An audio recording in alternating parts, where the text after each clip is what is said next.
Alright, you guys, so Terminator Zero drops on Netflix right now, actually, and let me tell you, if you are a fan of Terminator, if you are a fan of anime, you are going to be a fan of Terminator Zero. Think the same Terminator lore, but expanded upon, more philosophical, diving into deeper, more emotional and mature themes. That is what Terminator Zero does, and it does a swell job of it.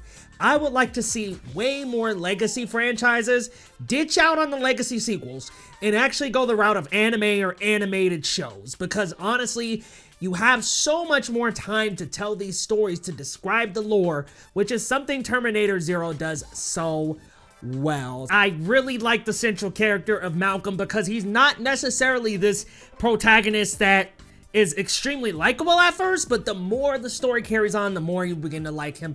And there are so many reveals that unravel themselves about these characters. There's twists and turns and things that begin to reveal themselves. You know, we've got Malcolm, his 3 children, and their maid Misaki, and Traveler from the Past, was essentially like the Kyle Reese of this series, and her name is Eiko, and she comes back to defend them all from a Terminator.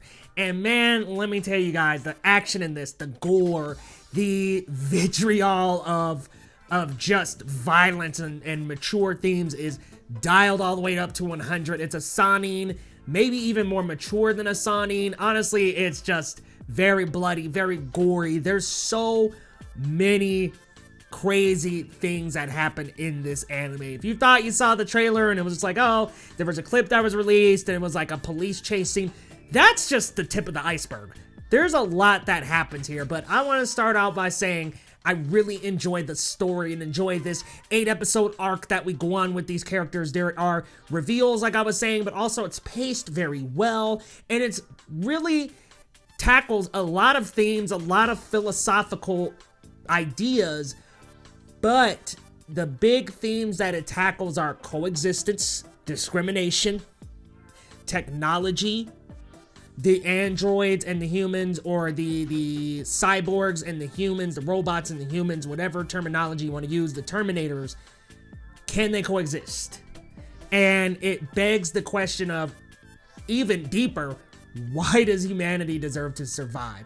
It dives more into Skynet and their motives behind all of these happenings. It dives into time travel and the lore around that and how they come to understand it in the Terminator universe. It does all these lore dives and philosophical dives that just make it so much deeper and headier than the first 2 Terminator films, honestly, than the entire franchise. I would say this is the deepest level that any Terminator project has ever gone. And I love that. And I love that we get away from the Connors as well. We get into this new family, someone we haven't followed, but we know the events. We know Judgment Day. We know Terminators.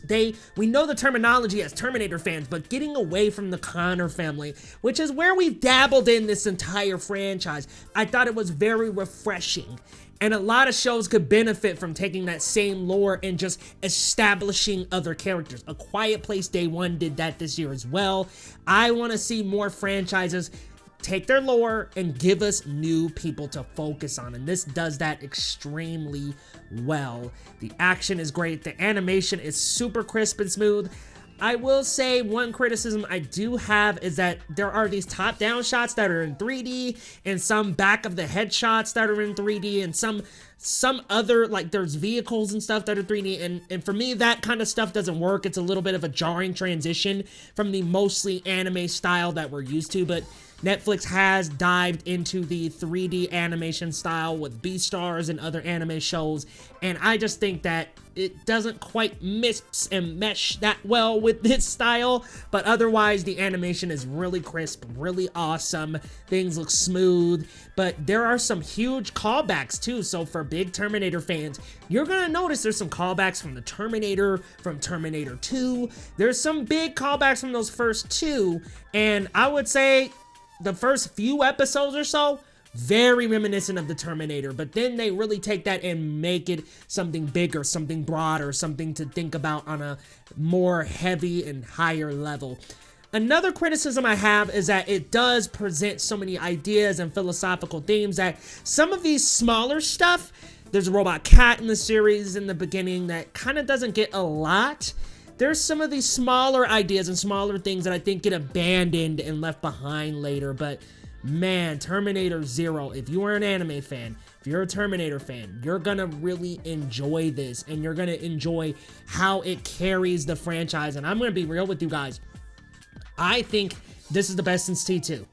Like, listen, Genesis, Salvation, Terminator 3, it's been a little bit of a roller coaster ride, but I think that this anime show serves as a very nice beacon between all of them, but also it's just as good, at least serviceably good. Let me dial that back. It's great, and I can't quite say it's T1 or T2 because I love those movies. T2 is one of my favorites of all time, but I will say that it is up there on that echelon with them because, man, Terminator 3, Terminator Genesis, I'm sorry, no. Dark Fate was pretty good. Salvation, I would say Dark Fate and Salvation are pretty good. Oof, but Genesis, Terminator 3, oh, goodness gracious. But I'm getting off topic. This anime presents so many deeper, more emotional themes that are so present in anime, you know. Also, even just the emotional delivery of the characters. It's very anime heavy, and I love that we incorporate all these anime-isms into the Terminator. I think this franchise, and coming up, we've got Tomb Raider, those are franchises that are ripe for anime adaptation, or adaptation, excuse me. Very well paced. We dive into the past a little bit. We dive into the future a little bit. I really enjoy the time travel element as well. There are so many good things about this series. It's got some emotional highs, some edge of your seat moments, some twists and turns that I had no idea were coming. You'll be able to see that in my reactions on the channel, so stay tuned as those continue to come out through the rest of this week and through the rest of next week, because guys, I had an absolute blast with this show, and I think the questions it presents, the action, the characters, the emotional highs that it brings to the franchise is something that Terminator needed. It needed some juice to the battery, and I think this was the perfect way to do it. Netflix picking it up, it gets the distribution it deserves. It honestly deserved this package. So if I had to give a rating to Terminator Zero, I am going with a 9 out of 10. I had an excellent time. The characters were written well. I loved the questions they had to ask. The existential crisis. Oh my gosh, Judgment Day. What they do with Judgment Day here. As we know with the Terminator 2, Judgment Day and those things. Terminator, Kyle Reese comes back to save John Connor. Like, it just, what it does with this lore is so fantastic. And I love that it is questions about the lore and about the franchise, the characters, this world that we never thought we would be asking. But I loved it, guys. Seriously, go watch Terminator Zero now if you haven't watched it already, and come on back to this video and let me know what you thought about Terminator Zero. Y'all, if you're new to the channel, the name is Leo Rydell, and here on Geekly Goods, we talk Marvel, DC, movies, TV. So go ahead and hit that big red subscribe button down below, and we'll see you next time on Geekly Goods.